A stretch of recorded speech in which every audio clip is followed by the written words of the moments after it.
Bonjour à tous et bienvenue pour cette nouvelle semaine de cross-training à la maison. Aujourd'hui, on entame la semaine avec un fort time, donc à réaliser le plus rapidement possible. Aujourd'hui, vous allez avoir 5 tours à faire avec 3 mouvements différents. On va commencer par 15 thrusters, ensuite 15 toes to bar adaptés, bien sûr, et ensuite 50 double unders. On verra les mouvements juste après. Pour l'échauffement, on va partir sur 5 minutes. On va tourner sur 3 mouvements différents et on va bouger pendant 5 minutes. Vous aurez 10 jumping lunge à réaliser en premier, ensuite 10 shoulder taps et on terminera par 30 sauts simples à la corde à sauter. On voit tout de suite les mouvements de l'échauffement. Le premier mouvement que vous allez devoir réaliser, ce sont des fentes sautées. Donc on va se mettre en position de fente, une jambe à l'avant, une jambe à l'arrière. Je vais venir en contact au sol avec la jambe arrière, avec le genou arrière. Et je vais utiliser mes bras sautés pour alterner deux jambes. Vous avez 10 répétitions à faire. Donc, on vient de compter toutes les répétitions. Ça fera donc 5 à droite et 5 à gauche. Ensuite, on passera en position de planche au sol pour les shoulder taps.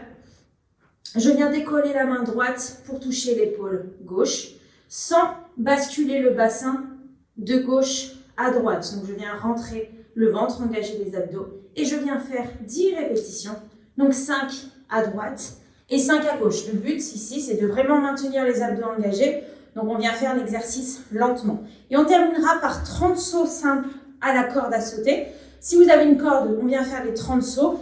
Si vous n'avez pas de corde, cette fois-ci, on travaillera avec soit un objet, soit une ligne. Et on viendra sauter le plus haut possible en faisant des sauts latéraux, d'accord? On vient sauter sur le côté. À chaque fois, on essaye de sauter par-dessus un objet ou une ligne qu'on matérialise au sol. Vous allez donc bouger sur ces 3 mouvements pendant 5 minutes pour l'échauffement. Ensuite, on voit maintenant les mouvements du hold. Vous allez avoir des thrusters. Vous pouvez utiliser l'objet de votre choix, un sac à dos chargé par exemple, ou si vous avez une haltère, une bouteille d'eau à la maison, vous pouvez prendre cet objet également. On va voir les 2 options que vous pouvez avoir. Si vous récupérez, si vous avez une barre, si vous avez une charge, un sac à dos que l'on manipule à 2 mains, vous allez venir faire les thrusters. Donc les thrusters, je vous rappelle, c'est un front squat suivi d'une presse au-dessus de la tête en un seul mouvement. Vous allez récupérer votre objet ici devant la poitrine. Je descends en squat et je presse au-dessus de la tête. J'attends de redescendre l'objet au niveau de la poitrine pour redescendre en squat. Vous avez donc 15 répétitions à réaliser. Si vous avez un objet comme un sac ou une barre, vous le faites à 2 mains. Si jamais vous utilisez une haltère, une kettlebell ou même une bouteille d'eau, vous allez travailler à une seule main. Donc là, on va travailler en alterné. On va exactement faire la même chose. Je récupère mon objet au sol, je le place au-dessus de l'épaule. Je réalise mon thruster et je change de main à chaque fois. J'alterne. Donc vous pouvez aussi, sinon, passer directement sur l'autre épaule. D'accord? Et je viens alterner. On vient faire 15 répétitions. Essayez de changer de bras au début, entre chaque tour, pour bien faire le même nombre de répétitions à droite et à gauche. Ensuite, on passe aux toes to bar. Alors, les toes to bar, vous allez pouvoir les réaliser, par exemple, avec l'aide de votre canapé ou si vous avez une charge, une kettlebell, que vous allez placer au sol.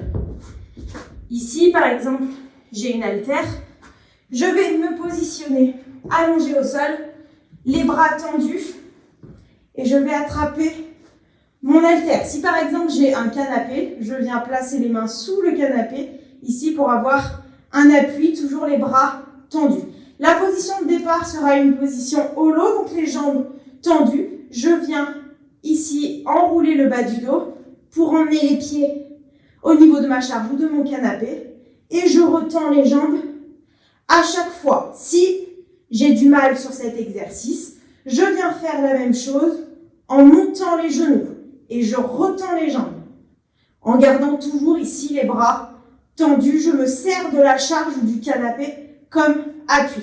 Si vous avez des tensions dans les lombaires, on vient pas retendre les jambes ici, d'accord? Mais on peut les retendre un petit peu plus haut sans problème. Vous aurez 15 répétitions à réaliser. Et enfin, on termine le tour par 50 double unders. Double unders, vous avez une corde à sauter. vous sautez une fois, la corde passe 2 fois sous vous. Si vous ne maîtrisez pas les double unders, vous doublez le nombre de répétitions. Donc, on passe à 100 sauts simples, d'accord? Et si vous n'avez pas de corde à sauter, on refait ce qu'on a fait à l'échauffement. Je matérialise au sol une ligne, je peux utiliser un objet, par exemple, et je viens sauter par-dessus 50 fois. Voilà, le but de ce WOD, c'est donc de le faire le plus rapidement possible. Je vous souhaite bonne chance et je vous dis à demain.